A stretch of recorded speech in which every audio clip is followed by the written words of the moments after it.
ఓం నమ శివాయ.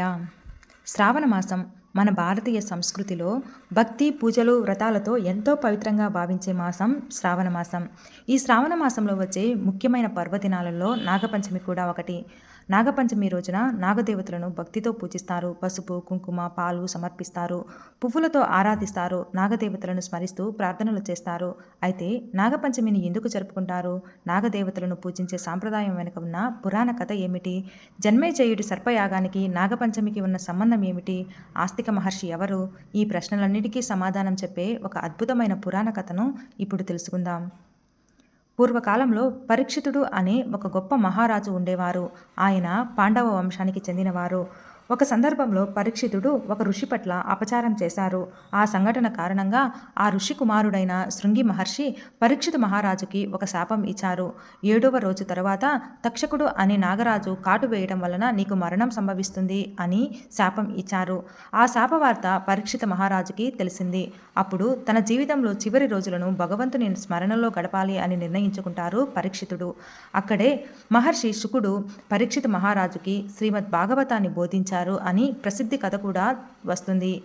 7వ రోజు శాపం ప్రకారం తక్షకుడు పరీక్షిత మహారాజుని కాటు వేయడంతో ఆయన మరణిస్తారు. పరీక్షితుడు మహారాజుకు మరణించారు అనే వార్త తన కుమారుడు జన్మేజయుడికి తెలుస్తుంది. తండ్రి మరణ వార్త తెలిసిన తర్వాత జన్మేజయుడు ఎంతో కలత చెందుతారు. తక్షకుడు పైన తీవ్రమైన ఆగ్రహం కలిగింది. తన తండ్రి మరణానికి కారణమైన తక్షకుడిని శిక్షించాలి అని నిర్ణయించుకుంటారు. అందుకే ఒక మహత్తరమైన సర్పయాగాన్ని ప్రారంభిస్తారు. ఆ యాగంలో మంత్రశక్తితో నాగులు యాగాగ్నిలోకి ఆహ్వానించడం ప్రారంభించారు. ఒక్కొక్క నాగుడు యాగాగ్నిలోకి ఆకర్షించబడుతున్నారు. నాగలోకంలో ఈ విషయం తెలిసింది. అందరూ భయంతో తక్షకుడి వద్దకు వెళ్లారు. తక్షకుడు తనను తాను రక్షించుకోవడం కోసం ఇంద్రునిని ఆశ్రయించారు. ఇంద్రుడు తక్షకుడిని రక్షణ కల్పించారు. కానీ జన్మేజయుడి సర్పయాగం మరింత శక్తివంతంగా కొనసాగింది.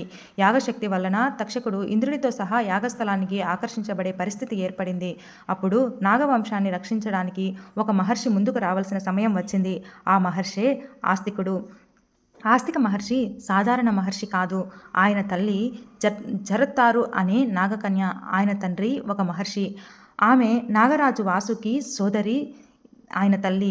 అందువల్ల ఆస్తిక మహర్షికి ఒకవైపు ఋషివంశం, మరొక వైపు నాగవంశం రెండింటితోనూ సంబంధం ఉంది.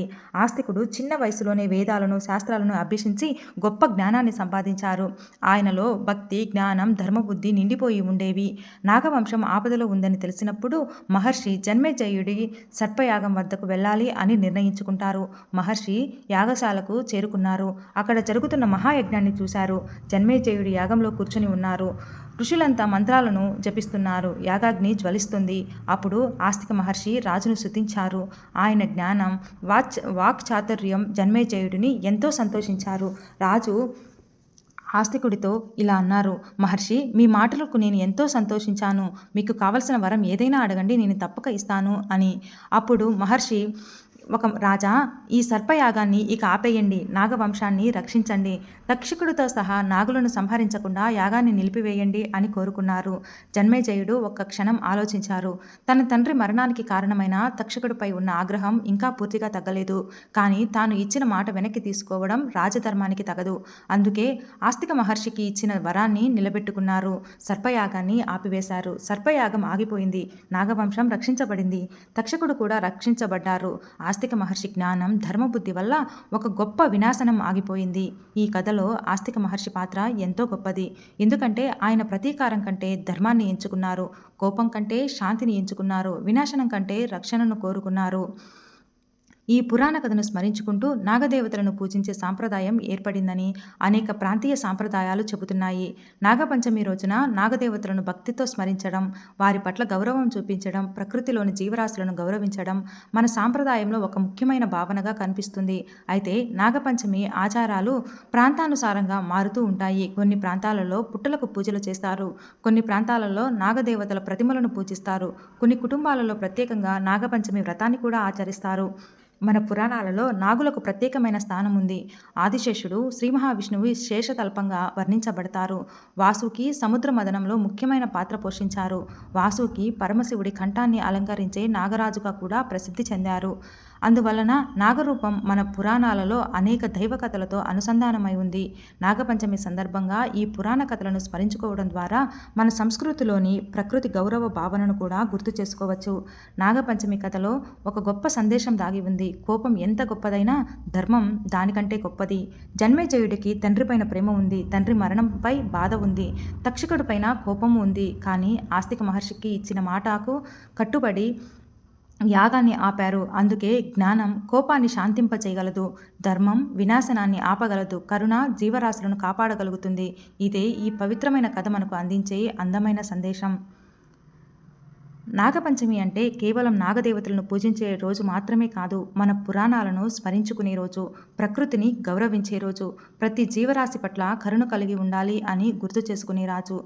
ఆస్తిక మహర్షి ధర్మాన్ని స్మరించుకునే రోజు. ఈ పవిత్రమైన నాగపంచమి సందర్భంగా అందరి ఇళ్లలో భక్తి, శాంతి, సంతోషం నిండాలి అని, నాగదేవతల అనుగ్రహం ఉండాలి అని, పరమశివుని కరుణా కటాక్షాలు ఉండాలి అని, శ్రీ మహావిష్ణువు అనుగ్రహం ఉండాలి అని మనస్ఫూర్తిగా ప్రార్థిద్దాం. ఈ వీడియో మీకు నచ్చినట్లయితే ఒక లైక్ చేయండి. మరిన్ని ఇలాంటి వీడియోస్ కోసం మన ఛానల్ని సబ్స్క్రైబ్ చేసుకోండి. Thank you. ఓం నమః శివాయ. సర్వం శ్రీ వెంకటేశ్వర సమర్పణమస్తు. గోవింద గోవింద.